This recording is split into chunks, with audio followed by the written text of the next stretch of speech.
नमस्कार. काही गोष्टी सांगितल्यात, काही गोष्टी अजूनही सांगायच्या आहेत. पर्दाफाश आम्ही केलेला आहे अजित पवार यांच्या गैरव्यवहाराचा.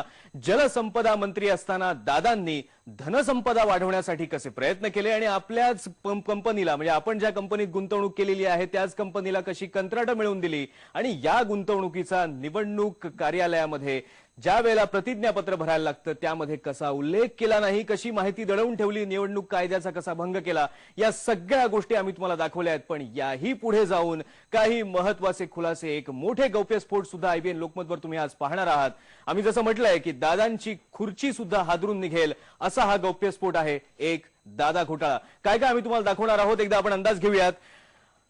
आदर्श सारखंच हे प्रकरण आहे, आदर्शपेक्षा सुद्धा मोठं ज्याला म्हणता येईल असं हे प्रकरण आहे. जलसंपदा मंत्रालयाचा हा आदर्शपेक्षा सुद्धा मोठा घोटाळा ज्याला आपण म्हणू शकतो. काय काय आहे या घोटाळ्यामध्ये? या घोटाळ्यामध्ये आहे अजित पवार जे आहेत ते शेअर होल्डर ज्या एजी मर्कंटाईल कंपनीचे आहेत, ज्याच्यामध्ये इक्विटी शेअर्स आहेत त्यांचे 8,800, त्या कंपनीचा त्यांनी कसं लाभार्थी बनवून दिलं, कसे त्याचे हितसंबंध जपले, याची ही कहाणी आहे. याच्याही पुढे जाऊन याच अजित पवार यांनी पर्यटन विकासाचं नाव घेऊन मोक्याचे भूखंड कसे बळकावले, कसे ते भाडेपट्ट्यावर घेतले, याची सुद्धा कहाणी तुम्हाला बघायला मिळणार आहे. याशिवाय याच अजित पवार यांनी 2G घोटाळ्यातील एक आरोपी विनोद गोयंका हे संचालक असलेल्या एजी मर्कंटाईल मध्येच का गुंतवणूक केली, हा सुद्धा प्रश्न आम्ही विचारणार आहोत. जर पवार असं म्हणतायत की गोयंका कुटुंबाबरोबर आमचे व्यावसायिक नाही तर कौटुंबिक संबंध आहेत, तर मग ज्या कंपनीचे संचालक विनोद गोयंका आहेत त्यामध्ये अजित पवार यांनी का गुंतवणूक केली, हा आमचा सवाल असणार आहे. त्याचबरोबर महत्वाचा एक खुलासा, महत्वाचा पर्दाफाश आम्ही करणार आहोत. तो हाच आहे, काय आहे तो धडधडीत पुरावा गोयंका आणि पवार कुटुंबांचे व्यावसायिक संबंध उघड करणारा, तो सुद्धा तुम्हाला बघायला मिळणार आहे. आणि सगळ्यात शेवटचं म्हणजे एजी मर्कंटाईल कंपनीतली गुंतवणूक ही दादांच्या निवडणूक प्रतिज्ञापत्रातून कशी गायब झालेली आहे, कुणी गायब केलेली आहे की त्याचा उल्लेखच करण्यात आलेला नाहीये. हे सगळं प्रकरण टप्प्याटप्प्याने आम्ही उघड करणार आहोत. तुमच्या लक्षात आलं असेल किती मोठा घोटाळा आहे हा. 2G स्कॅमशी जे आरोपी आहेत या स्कॅम मधले, त्यांची सुद्धा नावं हळूहळू या एजी मर्कंटाईल मध्ये येत आहेत. अजित पवार यांच्याशी त्यांचे काय संबंध आहेत हे सुद्धा, याची सुद्धा उत्तर अजित पवार यांना द्यावी लागणार आहे.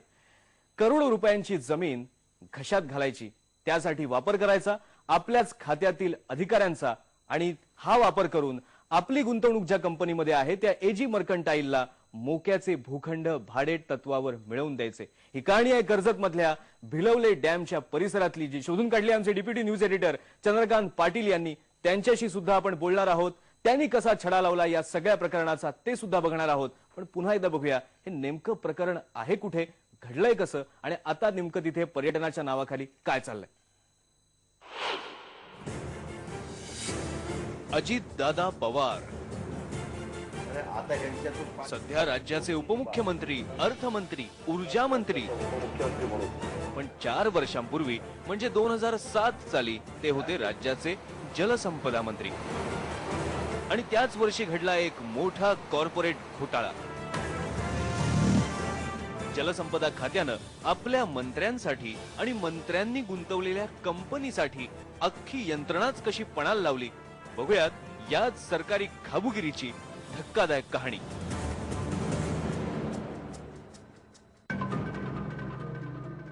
जुन्या पुणे मुंबई हायवेवरचा हा कर्जत फाटा. इथून 2 किलोमीटर अंतरावर 1973 साली बांधण्यात आलं हे भिलवले धरण. त्या काळी आनंदानं शेतकऱ्यांनी आपल्या जमिनी दिल्या, शेतकऱ्यांना त्यांचा जो काही मोबदला आहे तो सुद्धा मिळाला, धरणही उभं राहिलं. पण त्याचबरोबर उभे राहिले हे असे आलिशान इमले. सिंचनाच्या गप्पा मारणाऱ्या सरकारला आता पर्यटनाचे ढोळे लागलेत, म्हणूनच मंत्र्यांशी संबंधित कंपन्यांचे डॅमच्या काठावर इमले उभारले जात आहेत.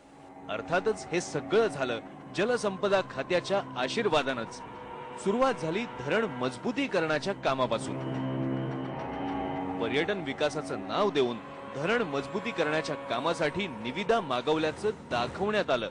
प्रत्यक्षात हे काम मिळालं एजी मर्कंटाईल कंपनीला. 2007 पर्यंत हे काम पूर्ण केल्याच्या बदल्यात एजी मर्कंटाईल या कंपनीला 8,700 चौरस मीटर म्हणजेच 93,646 चौरस फूट एवढी अगदी धरणाच्या काठावरची जमीन 99 वर्षांच्या भाडेतत्वावर मिळाली. या ठिकाणी एजी मर्कंटाईल या कंपनीनं पर्यटन विकासाच्या नावाखाली स्विमिंग पूल आणि कृत्रिम धबधब्यांसह आलिशान बंगले उभारले. सगळा राजेशाही थाट सुरू झाला. 2008 साली याच भिलवले धरणाच्या परिसरात रस्ता आणि पूल बांधण्याच्या कामाच्या निविदा पुन्हा एकदा फक्त कागदोपत्रीच निघाल्या आणि पुन्हा एकदा काम मिळालं ते एजी मर्कंटाईल कंपनीलाच. 35 लाख रुपयांच्या या कामाच्या मोबदल्यात 9,000 चौरस मीटर म्हणजेच जवळजवळ 97,000 चौरस फूट एवढी जमीन कंपनीच्या पदरात पडली. या ठिकाणी पर्यटकांना आकर्षित करण्याच्या नावाखाली वनस्पतींची लागवड करण्याचा आणि या वनस्पतींना लागणारा पाणी उपशाचा परवाना सुद्धा जलसंपदा खात्यानं देऊन टाकला. इतकंच नाही तर जलाशयामध्ये बोटिंग करण्याचा आणि त्यासाठी धक्का बांधण्याचा परवानाही एजी मर्कंटाईल या कंपनीला अगदी लगेचच मिळाला. म्हणजे 2च वर्षांच्या काळात एजी मर्कंटाईल कंपनीला मिळालं 2 लाख स्क्वेअर फूट जमिनीचं घबाड. फक्त कागदोपत्री निविदा काढल्याचं दाखवून याच कंपनीला का मिळाली कंत्राट? भिलवले धरण परिसरातील विकास कामं खरंच पर्यटकांना आकर्षित करण्यासाठी झाली की कोणाच्या शाही ऐशो आरामासाठी?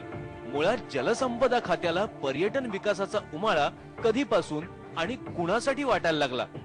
असे प्रश्न अजून बरेच आहेत ज्यांची उत्तरं शोधायचाच आम्ही प्रयत्न केलाय. व्हिडिओ जर्नलिस्ट सुनील पवार सह Chandrakant Patil, IBN Lokmat, Bhilwale, Karjat.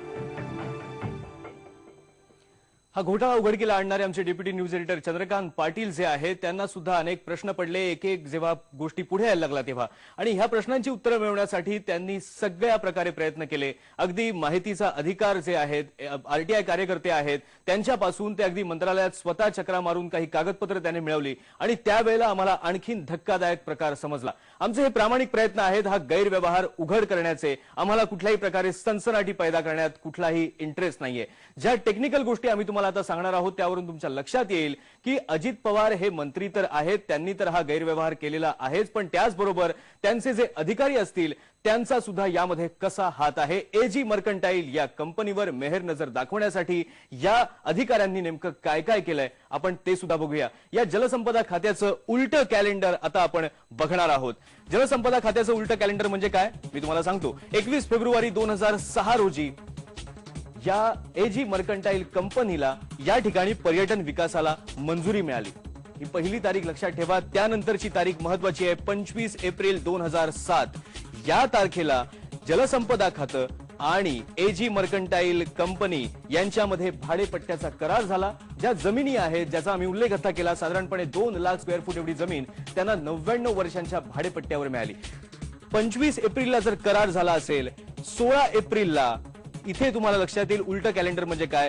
Ag mercantile या कंपनीने बोटिंगसाठी धरणाच्या पाण्यामध्ये बोटिंग करायचंय, त्या ठिकाणी नौकाविहार करायचंय यासाठी परवानगी मागितली 16 एप्रिलला आणि त्यांना परवानगी मिळाली ती 19 एप्रिल 2007 रोजी.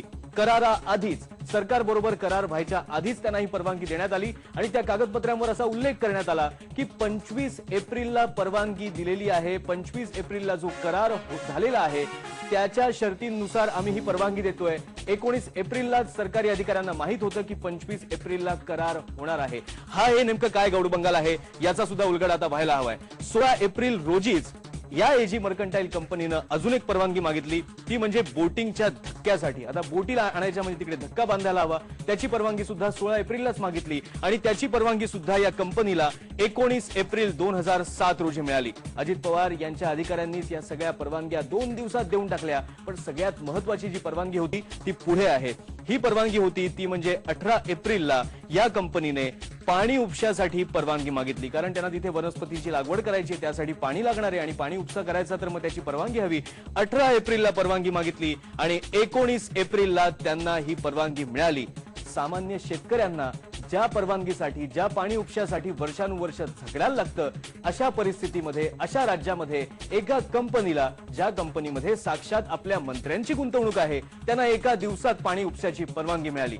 याचाच उलगडा, याचाच पर्दाफाश आता आम्ही यानंतर सुद्धा करणार आहोत. अनेक महत्वाच्या गोष्टी यामध्ये उघड होणार आहेत. आपल्या सोबत आहेत Chandrakant Patil, deputy news editor, ज्यांनी हा सगळा मामला शोधून काढलाय, आणि आपल्या सोबत आहेत भाजपचे आमदार देवेंद्र फडणवीस. देवेंद्र फडणवीस यांनी 8 वाजल्यापासून आपलं बुलेटिन बघतायत. त्यांनी हा सगळा घोटाळा सुद्धा बघितलेला आहे. काय नेमकं घडलंय हे त्यांनी आपल्या टीव्हीवर बघितलेलं आहे. चंद्रकांतला मी आधी विचारतो. चंद्रकांत, भिलवले धरणाचा हा जो सगळा मामला आहे, कसा तू शोधून काढलास, कसा छडा लागला, काय काय तुला आधी ह्या सगळ्याचे क्ल्यू मिळत गेले? अमोल, या प्रकरणामध्ये